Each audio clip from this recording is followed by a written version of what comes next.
Can you hear me? Go on, cheer. Right, I need some help. Know your audience, they say. So if you build data centers, give us a cheer. You didn't cheer. Operate data centers? Use data centers? Okay, right, so my name is Richard Wilkinson. I am the Chief Technologist for our infrastructure business at a company called DXC. A couple of words about that. So DXC, for those of you that don't know, is, which probably you don't, is we're a large system integrator. We're about 120,000 people in the world.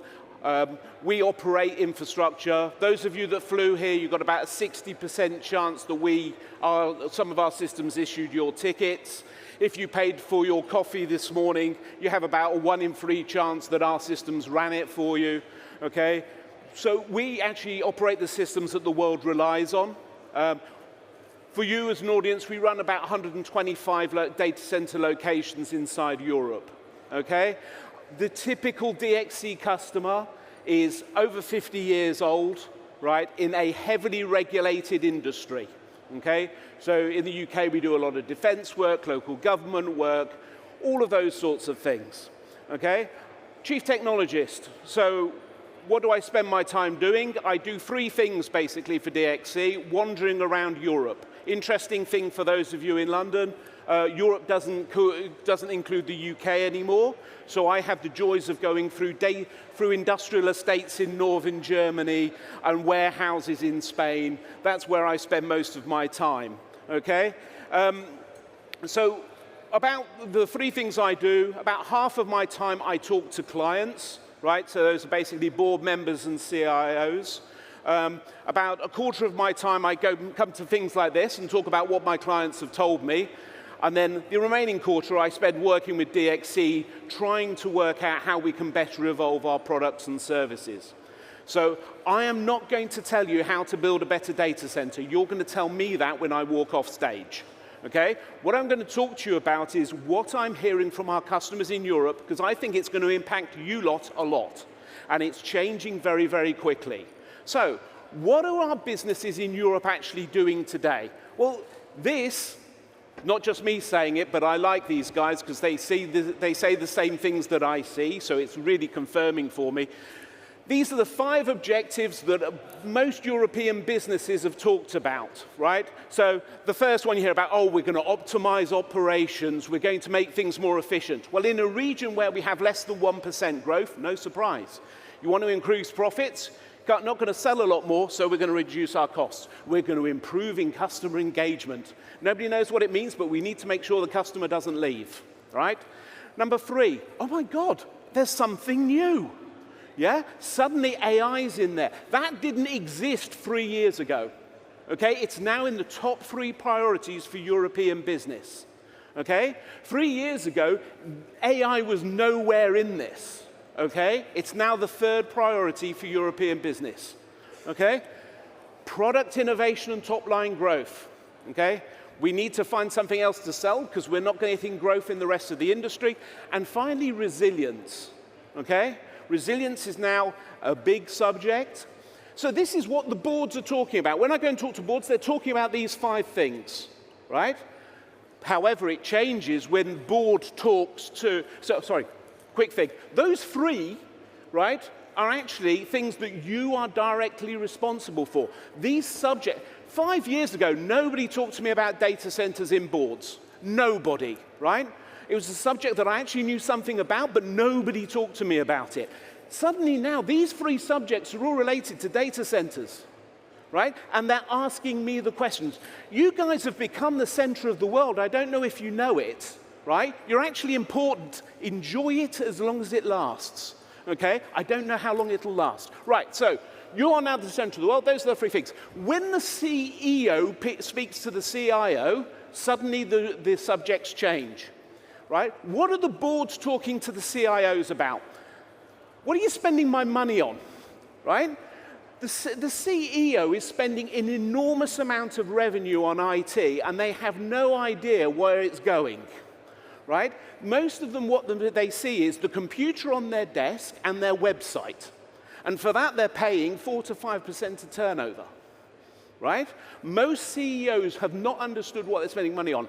And in fact, it's got worse in the last 5 years. About 1 in 3 CIOs lose their job, those that lose their job, not those that leave. Those that lose their job lose it because their cloud spending came in different from what they put in their forecast to such an extent that they got fired, right?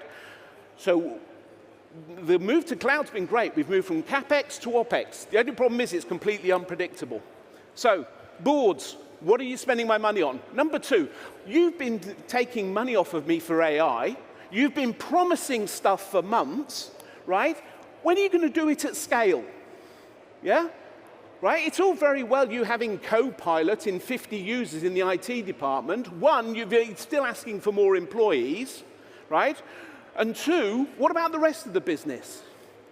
Point number 3, why has the government rung me up and talked about digital sovereignty? 1, what is it, and why are they talking to me about it, right?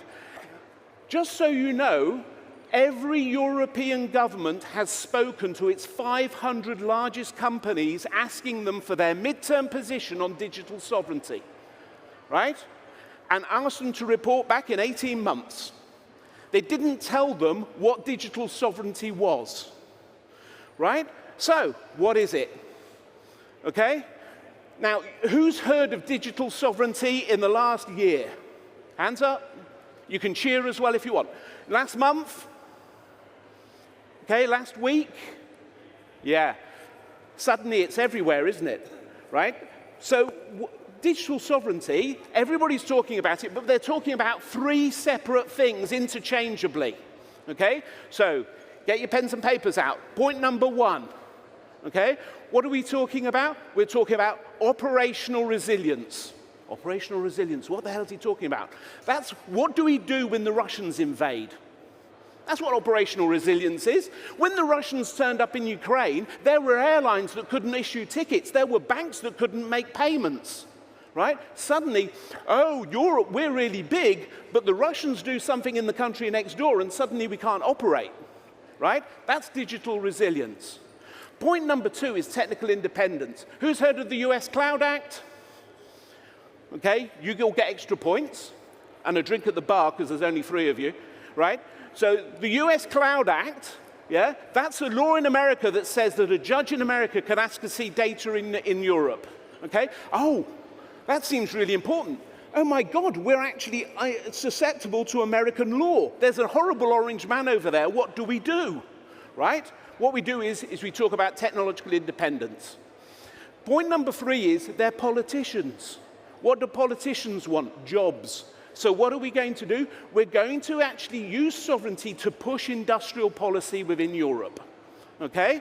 And you're all seeing that today because suddenly everybody wants a data center in their country, yeah? You've all seen this. That's how sovereignty is being pursued. The big problem is there's a couple of little secrets in this. 1, it's not new. The first Sovereignty Act was passed in 1935 in America. It was called the Neutrality Act. It was to limit the use of technology to avoid the Second World War. I'll let you work out if it worked or not, okay? Point number 2 is, it's not just Europe and the US. We're all obsessed about the orange man and Europe because we're all narcissists, right? There are sovereignty laws in China, the Great Wall of China, yeah? The Great Digital Wall of China. It's been there for 20 years. That's a sovereignty law. GDPR is a sovereignty law. And in fact, we have been working with American customers for decades to make sure that their data in America and in Europe, their data in America is not susceptible to being extracted by European judges, the other way around, okay? And before the end of the year, the really big change is going to happen is India is going to pass a sovereignty law, right? Now, in my part of the world, in the IT services business, the big player is India, yeah? The company I used to work for used to have 2 sites of 60,000 people. They are now going to use that as a leverage for sovereignty, okay? So, we are in a world where we have sovereignty laws that are there to try and promote technical independence, industrial policy, where they are different per country. If you are on the Baltic or in the Mediterranean, you have a completely different view of the Russians, Okay? A very, very different view, and I see that in my customers. The guys in the Baltics are busy moving. The ones in the Mediterranean are waiting for the summer to finish. Okay? So what we have is a world that is incredibly complex with sovereignty laws that are different per country, they're different per region, they are also different per industry. What's needed for sovereignty of a bank, as by the European Central Bank or the Bank of England, is different from what you would expect from a healthcare provider. This is suddenly very complex. I need to think about countries, I need to think about laws, I need to think about regulations. When things get this complex, there's only one organization in the world who actually wakes up and thinks, I love a good bit of complexity. It's called the European Commission. So the European Commission has done exactly what it did with GDPR. The first step is, I'm not going to define sovereignty, I'm going to tell you how to measure it. Okay? So what they're doing is they have now issued in October something called the EU Cloud Sovereignty Framework. Sexy, isn't it? Okay? And what that does is that outlines the 8 objectives of sovereignty. Okay? And you can see the 3 objectives that I talked about before it. First one, strategic. Oh, who owns this stuff? Who's deciding and who governs it? Are they European? Okay? 2, whose laws apply? Does the Cloud Act apply? Does it not apply? Right? 3, where's my data? And importantly, who controls the data that I'm training my AI on? Okay? 4, operational. Where are the teams that are actually operating my service? Where are they and do I have enough of them? Okay? My supply chain, where am I buying my equipment from? What happens if the rest of the world disappears? Can I keep on running my service? The definition for the European Commission is, if the rest of the world disappears, can I keep on operating my service? Okay? The whole world. Taiwan, the lot. 6, technology. Am I independent in my technology? Right? And is it actually European owned? Well, actually, there's a real problem with that because, as you all know, because you all read the newspapers, all the technology is American. All technology is not American. Have you ever heard of something called SAP? Right? 80% of the world runs on SAP. If the Germans decide they want to be really difficult, it could really hurt everybody else. Right? So, technology. There's a little detail here that's worth noting for everybody. It says openness, transparency, and independence. If I can't own the technology, I'll use an open source one. Okay? The European Commission is telling Europe to go open source, right? And it's going to measure you against your level of openness. When it says transparency, that's another word for audit.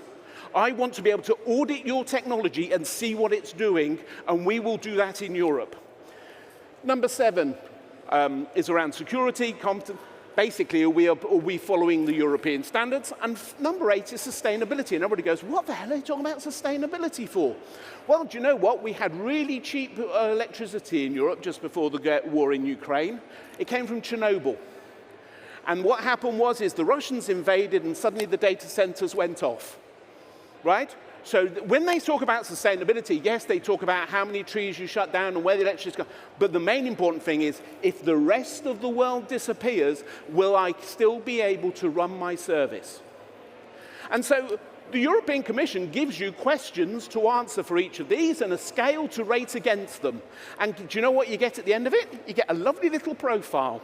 So across the bottom, we have our 8 sovereignty objectives, and it says, right, well, there's a range, and within the range you come here, and you come up with a score, okay? The score's really great, so you can say, oh, I get a sovereignty score of 58%. Great.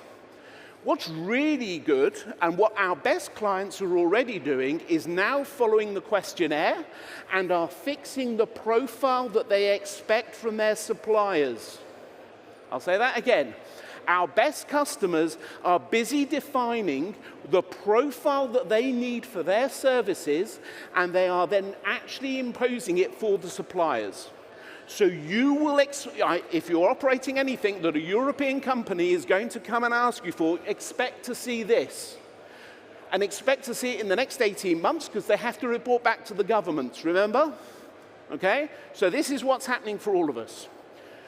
Next thing, and this is where we fall into the Catch-22, okay?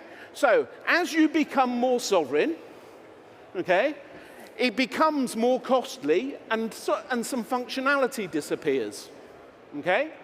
So if you have a sovereignty score of about 40 and you want to get to 80, it's really easy. You just have to pay 2.5 times as much.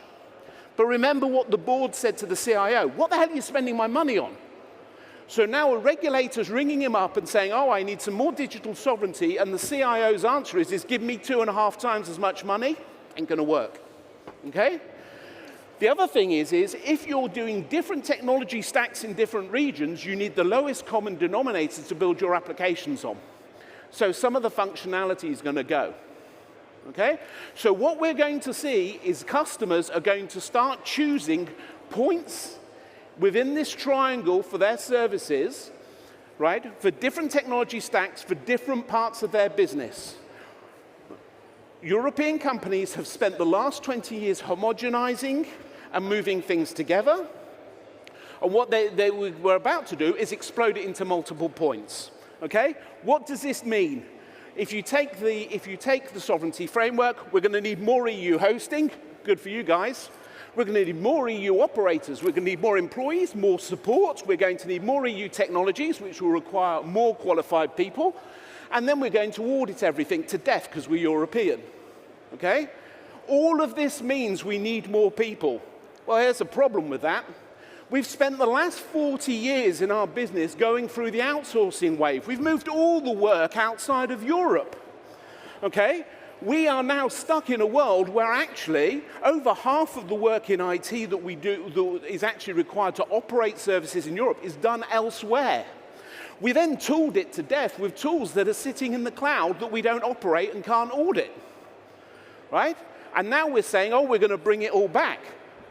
There's one thing that can possibly save us, right? And it's the thing everybody's talking about, AI.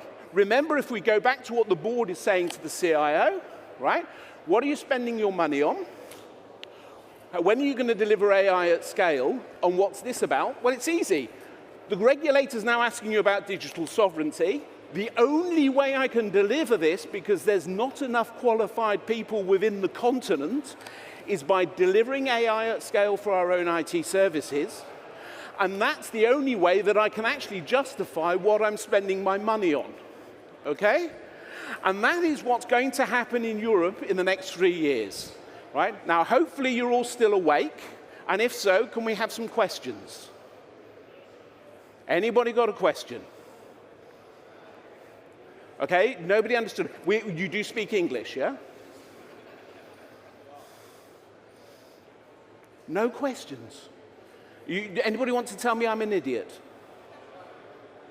No? In which case, thank you very much for your time this morning. I'll be wandering around so that you can call me an idiot when you want to, okay?